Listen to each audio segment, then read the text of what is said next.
So here's the story. This guy drove an hour to challenge the boxing coach to a fight. So this tough guy's been in and out of prison. Apparently he's got anger issues, and more importantly, he's had loads of street fights. In fact, a lot of those fights were in lockup. Also, he says. Now, he wants to train, but first of all, he wants to fight the coach, just to see if he's worthy enough for him to learn from. The coach was fresh out of hip surgery and still on crutches. Now, after he gave him an explanation of why he didn't want to fight, the dude called him a kitty cat and accused him of backing out of a fight. Now, you could say what's needed is an attitude adjustment. I mean, this coach showed the sweet science in effect. So keep watching. Here for no reason? You came here for a reason. You came here to kick my ass. You came here to kick your coach's ass. Let's go. You think I didn't come down here? You think I drove all this way because I didn't fucking look you up? Dorian Buperi, I hope I pronounced that properly. He went from 50 to 8 to the number 2 ranked amateur boxer in the US. As a pro, his record's 12, 6 and 2. So this dude knows how to fight. Do research on you? I'm not fucking retarded. I hope you did do research. Because I don't want to kick anybody's ass. I don't want nobody kicking my ass. I want to be trained. I want to be trained. You want to be trained. This is that issue of expectations again. People have a difference in their expectations. They think they can do something. I mean, you don't challenge someone at their own expertise.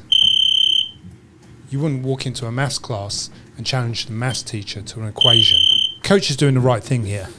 He's doing exactly what I would do. I'd just be watching the guy, and you can generally tell if someone can fight by the way that they move. Some people are a little bit clunky when they move, and you've got a basic idea where they're going to have a little bit of coordination, timing and movement just by the way that they move in the environment. So you generally feel them out a little bit.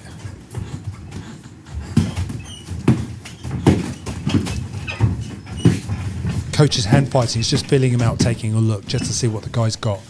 Clearly he hasn't got much, especially with that low right body cross. That's not working. Hitting low like that without hitting high is going to leave your head open. That's a huge marker for someone who doesn't know how to fight, or has even been in a fight. Lack of footwork says it all, but I'm starting to think that this guy actually is quite harmless. You notice he's not throwing any head punches, they're all to the body, which isn't indicative of someone who actually wants to fight. And this is why I think the guy is a little bit delusional.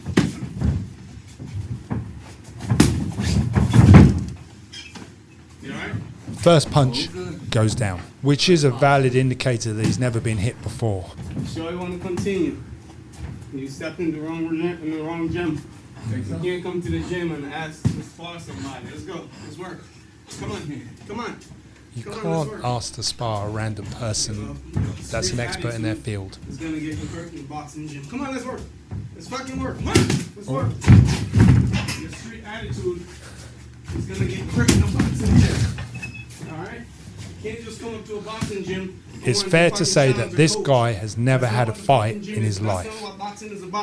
Not only can he not hold his hands up properly, but he's struggling to move around on his feet. You have to be humble when you walk in a boxing gym. You can't say, oh, I want to spar you. Come on, get up. So true. I'm going to give you a chance to throw punches at me. Come on, throw punches at me. Let's work. I'm not hitting you. I'm not hitting you. Let's work. Come on, I'm tapping you. Let's work, baby. No, I'm not hitting you. Now, that's good enough for him to do that. That's probably the more than most people would do. Pop it up. Come on. Let me see what you got. All body punches again, nothing to the head. Clearly this guy, he has no work. He doesn't know what he's doing. I mean, who did you box in the streets? Who did you box in the streets? You say you have many fights. Let's work. Hands up because I'm going to hit you. He's not had any fights. Hands up. I mean, I'm going to hit you. Hands up. Come on, hands up. I don't know. Hands up. You gotta love those solo flex punches. Really, if you really want to slow someone down, teach them a lesson, work the body.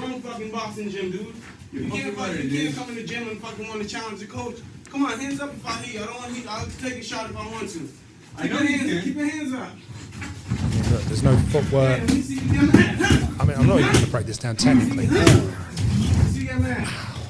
Yeah, let me see you get mad. Fucking can't come to the gym and ask to fucking challenge the coach. Let's fucking work. It's elite boxing, baby. He's got off so lightly. It's elite boxing, baby. Let's go. Fuck that. You can't just come in the gym and fucking ask to work with someone. Let's work. Let's work, baby.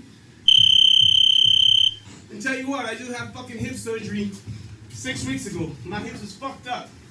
Give a big shout out to Elite Boxing.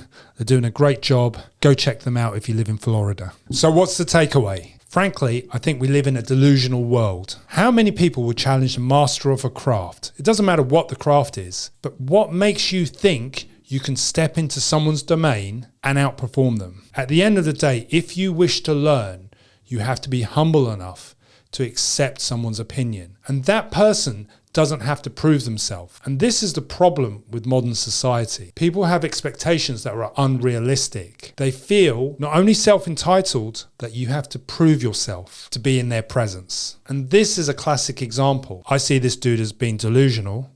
I very much doubt he's been in prison, let alone had a fight with Mickey Mouse. If you want to learn something, then respect the person that's going to help you learn it, because that's the person that will be by your side and make you a better version of you. Thanks for watching.